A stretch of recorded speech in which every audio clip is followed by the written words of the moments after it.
ভয় লাগিছে আচলতে এতিয়া বহুত আমাৰ মাজৰ শিল্পী হেৰুৱালোঁ। শিল্পী মানে এনেকুৱা নহয় যে আমি যি মন যায় কৰিছোঁ, যি অকণ বিশৃংখল লাইফ এটা নোহোৱা নহয়, আমাৰ চবৰে হয়। দীপক দাৰ ঘৰটো প্ৰায় আহিছিলোঁ, ঠাণ্ডাৰ দিনত আহি চাদৰ ওপৰত বহু জুই পুৱাওঁ, সেইবোৰ কথা মনলৈ আহিছে। ভয় লাগিছে আচলতে এতিয়া বহুত আমাৰ মাজৰ শিল্পী হেৰুৱালোঁ।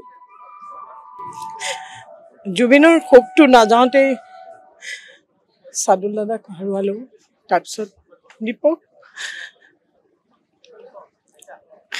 কিনো ক'ম বাৰু।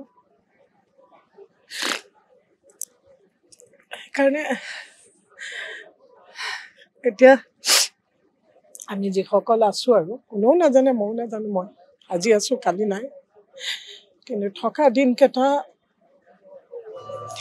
অলপ চিন্তা কৰি নহয়, চিন্তা কৰি থাকিব লাগিব, কাম কাজ কৰি ফূৰ্তি। মই তাই বিশ্বাস কৰোঁ যে প্ৰতিটো দিনেই যেন এতিয়া বিশেষকৈ 2025 পৰা এনেকুৱা লাগিছে প্ৰতিটো দিনেই এটা বোনাছ দিন পাই আছোঁ যেন মই নিজেই অনুভৱ কৰোঁ। সকলো কুশলে থাকক আৰু ঈশ্বৰক এইটোৱে প্ৰাৰ্থনা জনাইছোঁ তেওঁলোকৰ আত্মাই স্বৰ্গত স্থিতি লাভ কৰক আৰু আশীৰ্বাদ কৰক যাতে আৰু দুখ নালাগে। আৰু ৰাইজে মানে বহুত দুখ পাইছে আৰু দুখ এতিয়া নালাগে আৰু আমাক। মোৰ ফিলিংছ, আমি যিটো কথা পাতি আছোঁ আমি চবেই কিন্তু স্বাস্থ্যৰ পক্ষে অকণমান ধ্যান দিব হ'ল। আৰু শিল্পী মানে এনেকুৱা নহয় যে আমি যি মন যায় কৰিছোঁ, যি অকণ বিশৃংখল লাইফ এটা নোহোৱা নহয়, আমাৰ চবৰে হয়, কিন্তু ক'ৰবাত আমি যদি ডিচিপ্লিন হৈ যাওঁ, এইবোৰ মানে চবকে হেৰুৱাই এতিয়া মানে কেনেকুৱা হৈছে, এই হেৰুৱাৰ বেদনাটোও যেন অনুভৱ কৰিব নোৱাৰা হৈছে, এনেকুৱা টাইপ হৈছে।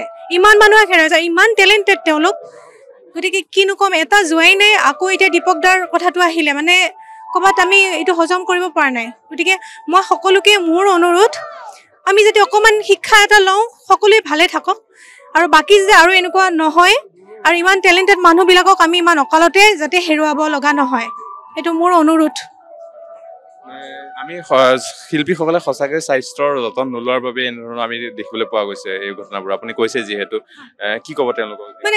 মানে তেওঁলোক কি হয়, আমি সকলো বা মই শিল্পী শ্ৰেণীত পঢ়োঁ নে নপঢ়োঁ মই নাজানো এতিয়ালৈ, কিন্তু দীপক দাহঁত এটা শ্ৰেণীলৈ এটা পাইছে। তেওঁলোক শিল্পী, মানে তেওঁলোকে বেছি যতন ল'ব লাগিছিলে, বেছি দায়িত্বশীল হ'ব লাগিছিলে। মোৰ ক'ৰবাত এনেকুৱা লাগে যেন মানে খেয়ালি মনোভাৱৰ কাৰণে তেওঁলোকে নিজৰ প্ৰতি অকণমান অনীহা স্বাস্থ্যটোৰ প্ৰতি কৰিছে, আৰু সেই বস্তুটো আমাক লাগিব। কাৰণ যদি দেহাটোৱে নাথাকে বাকীটো একোৱেই নাই ন, আমি সেই আগৰখিনি সৃষ্টি লৈয়ে আমি এতিয়া জীয়াই থাকিব লাগিব। কিন্তু ইমান অকালতে, ইমান কম বয়স, এটা 60 বছৰো হ'ব নাপালে, 55-56, কোনোবাটো 52, কোনোবাটো 42, এনেকুৱা বয়সত গৈ আছে। গতিকে অকণমান নিজৰ প্ৰতি অকণমান যদি চাই, চবেই নিজক চাই, তেতিয়াহে আমি সকলো একেলগে জীয়াই থাকিব লাগিব ন। এতিয়া এই দুখবোৰ লৈ আমি জীয়াই থাকিব লাগিব, কথাটো এনেকুৱা হৈছে।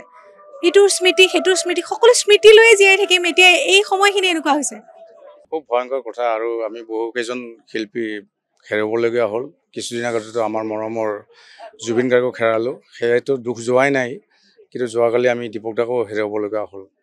খুব দুখ লাগিছে যোৱাকালি যেতিয়া মই এই খবৰটো পাওঁ, আৰু ৰাতি শুব পৰা নাই যে ইয়ালৈ আহিছোঁ এতিয়া।